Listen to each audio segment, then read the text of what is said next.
afternoon and welcome to Chatbox with Sam. Today's guest is actress Christina DeRosa. She's a very wonderful lady and we hope you enjoy the show. Hello, Christina. Hello, Sam. Thank you so much for having me on your show.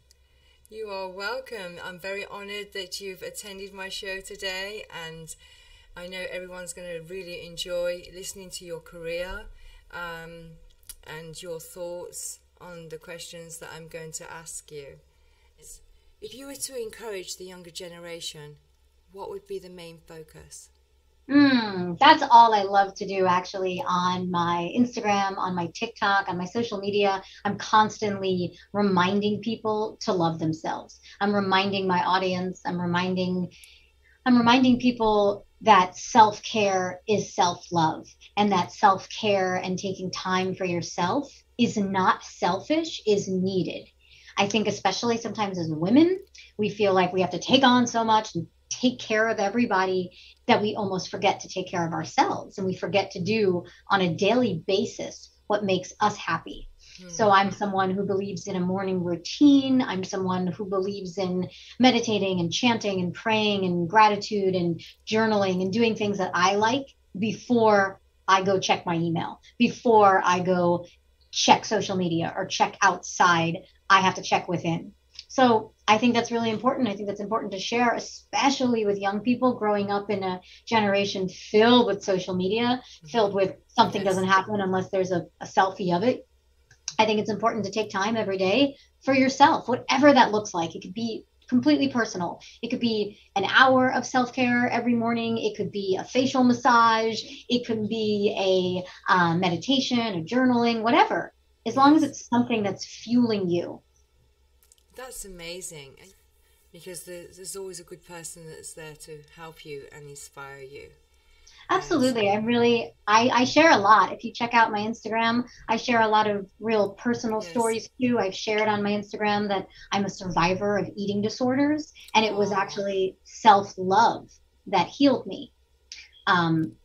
Literally. So I'm a huge believer, I'm a huge advocate for the power of love.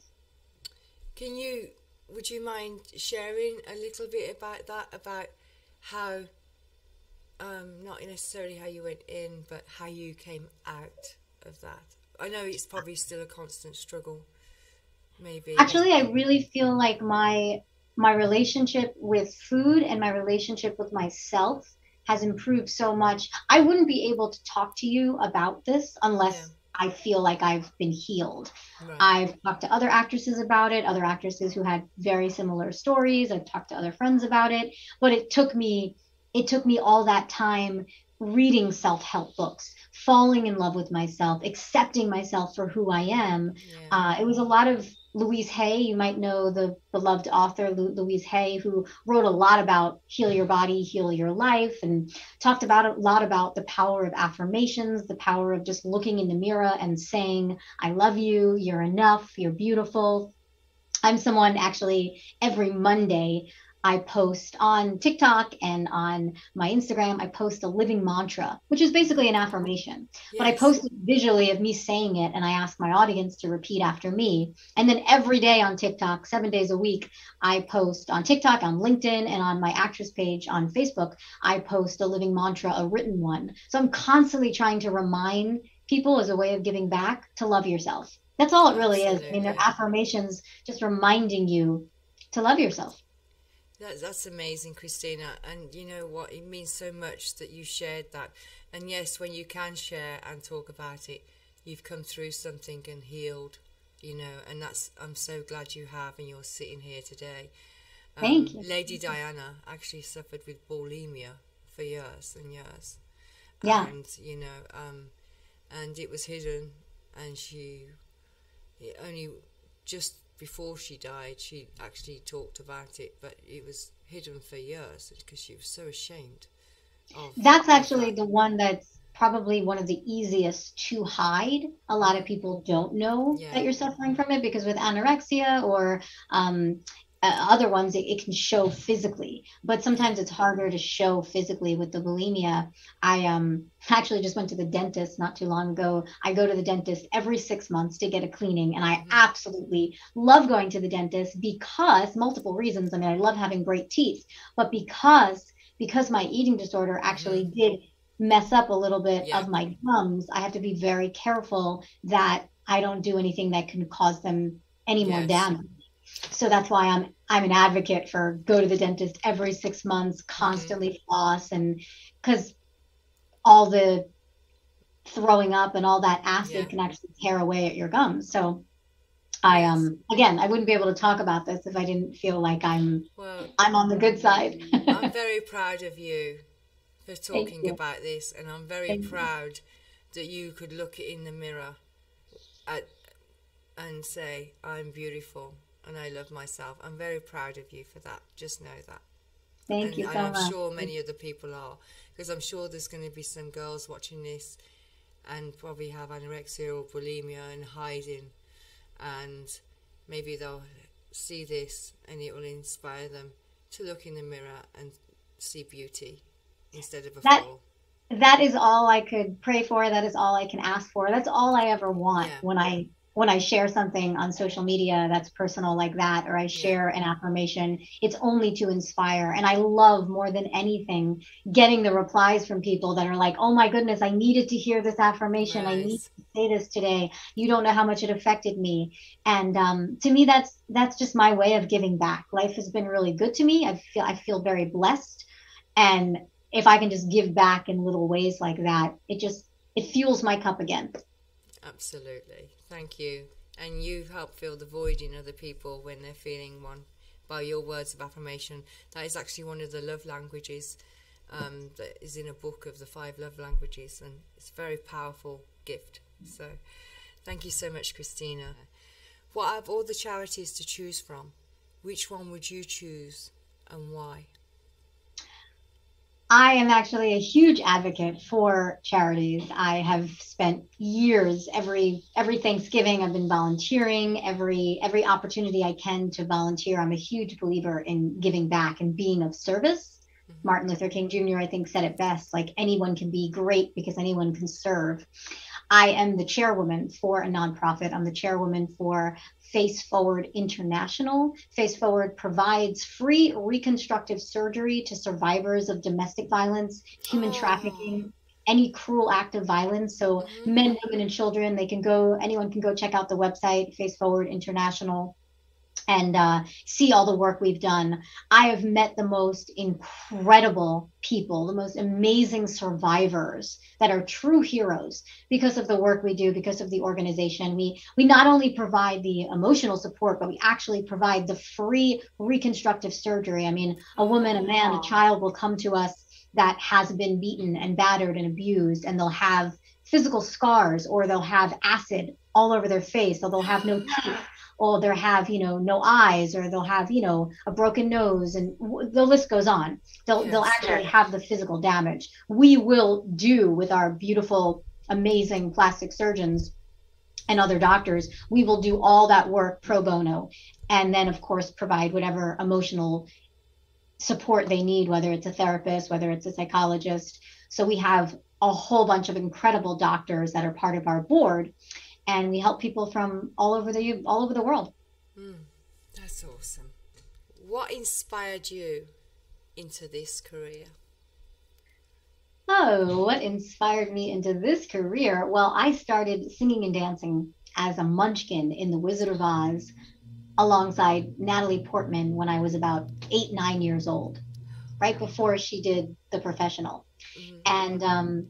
And I was singing and dancing for a long time, and then actually thought that I would continue on that path. I got a full scholarship to the Boston Conservatory, full scholarship for singing, dancing, acting for their BFA program. I was there for the first year of college in Boston, loving everything about the school, the program, everything about my life. And then I take direction very well. So I actually took the expression break a leg literally. Oh And after no. my first year of college, I fell and I literally broke my leg. And I Oh, fell, and all my weight fell directly on my left kneecap. And I was told by a big doctor, that you're not going to dance again. You can't go back to the school. So come up with a new plan. Of course, that was heartbreaking. I was, 18, 19 years old, telling me I'm not going to be able to dance again. So, so I took some time off from that school. I went to a community college at that time, and then got all my GEs out of the way and was able to transfer to UCLA and get accepted to UCLA for film and television, have a change of direction where I wasn't focused on singing, dancing, acting, but I was just focused on the acting part of it and the film and television aspect of that. Moved to California away from all my family on the East Coast and started this new life. Been on TV shows like Blackish and Jane the Virgin and General Hospital, Entourage, Everybody Loves Chris, Jane the Virgin. I loved that show. I am in love with Justin Baldoni. He's just an incredible man with an incredible wife, Emily, and 2 incredible children. I know his father, Sam. I love him. And if you know anything about Justin personally, he's just a man of God. I mean, he is a man who has given so much back. He wrote a book about being man enough. He has his own foundation, and he does so much charity work. One of my favorite charity events in Los Angeles is actually Justin Baldoni's Carnival of Love. He puts on this, or at least pre-COVID, he put on this Carnival of Love for, I think it's been over like 12 years, where all of Skid Row turns into a carnival. And it's not just amazing food and ice cream and clothing and everything that the community experiencing homelessness needs, but they go beyond that. I mean, they're literally there's like a station where they're giving out hugs, they're washing their feet, there's DMV services, there's legal services, there's AIDS testing, there's everything you can possibly imagine. Plus there's singers and dancers and music and musicians, and like a real carnival comes to Skid Row, and it's amazing. It's the feeling that you get when you're there. And Justin gets on stage and makes a big speech and everyone goes crazy, and it's just so much love. I just worked on a movie called Secrets by the Shore. I had the great opportunity to work on that movie with David Chokachi and DC Douglas and Jason London. And we had a wonderful experience shooting in Connecticut. I was #1 on the call sheet. I was the star of the movie. So it was a big opportunity for me. It felt amazing to work that hard. I've never worked that hard or felt that proud for my work. So it was really an incredible experience. The movie is a Mar Vista movie that will air on Lifetime in 2022. That's awesome. Is there any other films that you've been in that stayed close to your heart? Yes, I worked on a film in 2019 called Inheritance, and it's actually all over right now. I have people emailing me all the time saying they just saw it. I think it's everywhere you watch a movie on VOD. And it was starring Lily Collins. It was a female thriller starring Lily Collins. I play Sophia Fiore. And when I read that script, I just knew. It was one of those moments where I just knew this role is mine. Like, every bone in my body is telling me I have to tell this story and I have to play Sophia. Like, I immediately just got her without any questions. It was like, I know the story. I know her life. Right. I've lived through many of these secrets that she lives through, and I need to tell this. And it's a funny story because I auditioned for the role on tape. I auditioned for it. The tape was sent to the director, and then I didn't hear anything. And then I asked my manager at the time, I said, hey, can you follow up on that movie Inheritance? I just want to know who they cast, or, it's been over a month and a half. I just want to find out. The minute he sends the email to the casting director saying, following up on Christina DeRosa's audition tape for Sophia Fiore, he gets an email reply saying, it's between her and one other actress. I'll have an answer for you tomorrow. So my intuition was right. Like, yes. Yeah, you booked it. And you know what? Squeaky wheels. Get seen to first. You made that call, and maybe you threw that out in the universe, and the universe caught it, and it was for you. And it's funny because there's many times where I don't feel that like strong of a pull, like, oh my gosh, this is the story I need to tell. I don't always feel that. I mean, there's many times you get an audition and it's fun, it's great, but it's not like, this is mine. That one, with every bone in my body, it was like, oh, this is mine. Yes, is there anything that you've played in that you could see your own personality or your own persona and come out, and it helped you with that role? I think every single role I've played, I've merged. Like, I bring myself to the character brings itself to me. We become one. It's almost like every character. Sometimes it's hard to say goodbye, because sometimes you end up like at the end of a film, at the end of a TV show, if you work on something for a significant amount of time, you miss the set, you miss the people, you miss the director, you miss being on set and playing that person, playing that person.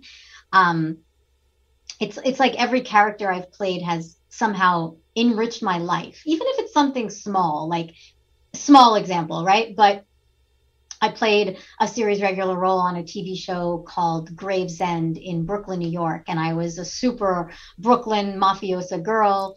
And in the TV show, I had these like incredible nails. Like, I had to get my nails done really, really, really long. And prior to that, I really wasn't into like nail care as much, and I had decent nails, but not great nails. Well, ever since I played that role, my nails are always like looking good. Like, Right. that part playing her made me go, okay, I'm going to take extra care in my nails. Like, now that's important to me, because it was so important to her and we became one, that now, like, that's a part of who I am. So you kind of take a little bit of every character and it becomes you, and you become one, and it's a beautiful thing. Oh, that's awesome. I love that story about the nails. I'm looking at mine going, yep, I need to work on mine. My toes are excellent, but my hands, I need to work on them. So I might take a little bit of this interview and take it with me. Well, there you go. I mean, it's like, I mean, think about it. Every conversation you have, if it's something meaningful, it usually like affects you in life. And you Yes. take from people, you listen to people, people give you advice. Christina, you should read these books, or you should do this or do that. So think about it. When you're playing a role for, let's say, 6 months of your life, or a year or 2 years, if you're so lucky, you become one with this character. So of course, like, there's going to be things about the character and you that connect so much. So it's like you take the good from that. Right, absolutely. How do you feel about what's transpired since COVID-19? And do you ever see us returning to a normality or a new normality? It's funny, as you can probably tell or feel, I'm someone that like always looks at the good and always looks at the positive, and that's just really important to me.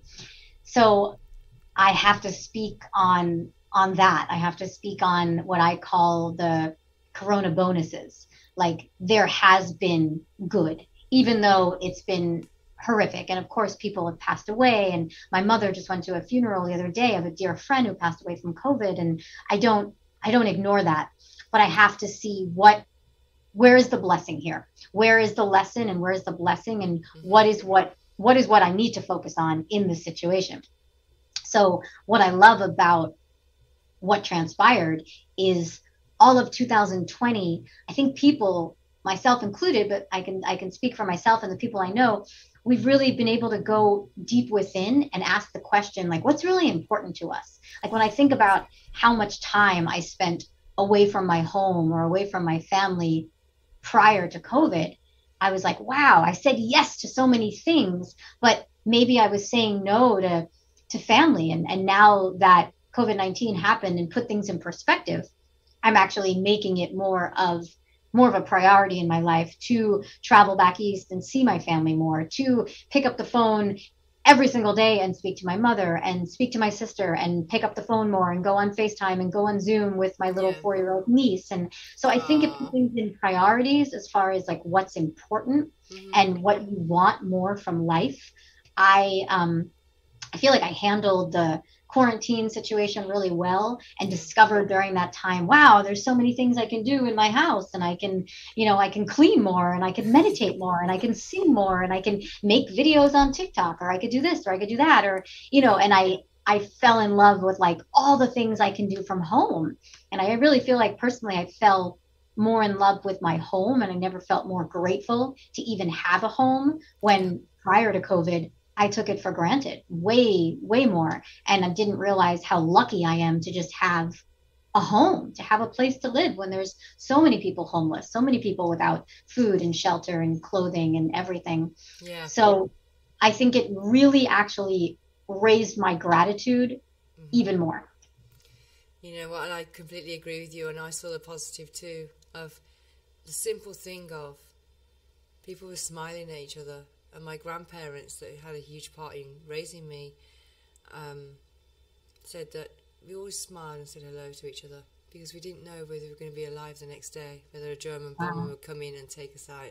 And in the pandemic, people held back in a line or a queue and was polite and give each other space and give each other courtesy and kindness, and the family values at home, where you spend more at home and you sit around a dinner table again and talk to each other and had the time. And that was the big factor. In a corporate America or a corporate world, we often don't have time. Family values came back, and I've seen that as a very huge positive too. So, what month are you born? I'm born December 17th. I'm a Sagittarius. Me too. You are? 12th of December. Isn't that amazing? Yes. You know, that's I have to tell you a story then. Come on then, let's tell this story. Okay, this is a fun astrology story. It's a little wee short. So I didn't really feel so strongly about astrology until this happened. So when I was younger, I don't know, 15, 16 or something, I was at home alone when my parents were out of town one weekend. So I invite over this boy that I'm very excited about. And we both, myself and the boy, we both have the exact same birthday, December 17th, 17th. He is like 4 years older than me, but still the same date. So we have this connection, and we're all excited to have, like, you know, a night at home without the parents home. And I invite him over, and he's at the door, and he's like, Christina, he's like, I got you a gift. And I was like, no way. I was like, I got you a gift today too, actually. I was like, let's come inside and let's exchange gifts. So we exchanged gifts. We got each other the exact same gift. Awesome. That's awesome, because you obviously liked it and he liked it. So you just, isn't that, and you... And it's something that it was a gift that we never talked about this gift before. We never talked about why. Like, it was just like this. We had such similar. Yes, it was just like explosive. Like, what? Yes, it's hard to find connections like that. I mean, some people you connect with. I mean, I connected with you when I first met you, and I went, your aura about you. I saw a kindness and a gentleness with you. Also. Just because you're kind and gentle, it doesn't mean you can't be fierce and passionate, because you can. You just Amen. It just takes another a moment for that to come out. Is there anything that no one has asked you in an interview that you would have liked them to ask you? It's so funny. I feel like I'm someone that shares what I want to share, and shares very courageously and bravely and openly about my eating disorder, about anything I've experienced, whether it's vulnerability or pain or suffering. And I share to inspire. But I don't think there's anything that I've been dying to talk about that somebody hasn't asked me, because if I want to talk about something, I'll figure out a way to get it in. Yeah, that's awesome. That's a great answer. Follow me on Instagram and TikTok and Twitter, on social media. I am pretty active. I'm constantly here to inspire. I only share things that I love and want to talk about. So I'm not just going to be holding up a product and talking about it if I don't feel quality, strong emotions towards it. So I'm someone, again, who's inspiring people to love themselves, doing my best to entertain on social media. So it's important to me that I stay social to entertain and to inspire my community. Absolutely, 100%. And I agree with you, 100%. And Christina is on Instagram, because I follow her on Instagram, Facebook, and Twitter. And TikTok, too. I don't have a TikTok. It's so much fun. You got to get one. Got to get one, haven't I? Yeah. My granddaughter, I've got an 8-year-old granddaughter. She's on there dancing. Well, then you got to follow her and like and comment on all her videos. I know, I haven't posted one video yet. I always remind people on social media, like, it's about not just sharing about yourself, but Right. sharing other people too, you know, sharing Right. how you can help someone. So it's not just, especially as an actor, I feel like a lot of actors are only sharing about their careers when they Mm-hmm. could also be sharing about other people's careers. They could be sharing about actors they admire, whether it's, you know, Viola Davis or Meryl Streep or whoever. Right. Um, so I really feel like it's about how can I inspire someone through my Mm-hmm. social media. And a lot of actors also sometimes feel like they're only sharing when they have a booking, but maybe they only have a booking every 3, 4 months, then they're not Right. posting for those other months. Like, no, you got to stay Gotta consistent, stay. and people want to see the behind the scenes of your audition, or the behind the scenes of this interview, or the behind the scenes of just your life playing with your dog. Like, people want Right. to see the whole person, not just the actor. Mm. I've got a dog sitting on the couch. I adopted him a year ago. I Oh, what called kind of him dog? I called him Zeus. Yeah. I like that. Zeus Moses. He was this big when he was found under a truck, abandoned truck with two others. And my friend took the one and then they adopted the other one out. And he was obsessed with water because he was dehydrated when they Oh, found him. A lady firefighter found him, and so I picked him up and I bought him a big thing of jerky. And the first ever photograph, I have to send it to you. The first ever photograph was the jerky was bigger than the beef stick was bigger than his head. is he a little guy or a big guy? He's a pit bull boxer. He's huge. He's 70 Wow. pounds. Yeah, he takes me for Oh, a walk every night. oh, I'm like that YouTube where there's an old lady with a big dog and he says, "I believe I can fly." That's like me. I'm training him on the lead right now. that's funny. It's Christina DeRosa. I'd like to thank you very much for attending Chatbox with Sam. It's been an honour and a pleasure to speak with you today. You are a wonderful soul, and I hope people follow you on social media. I hope many directors and producers see you and see what a light you'd be in their particular film or TV series. You're an amazing person. Thank you so much for your thoughts. Thank you for you. What you see in me is in you. So everything you complimented with me is absolutely in you. Thank you, Samantha. Thank you, Christina.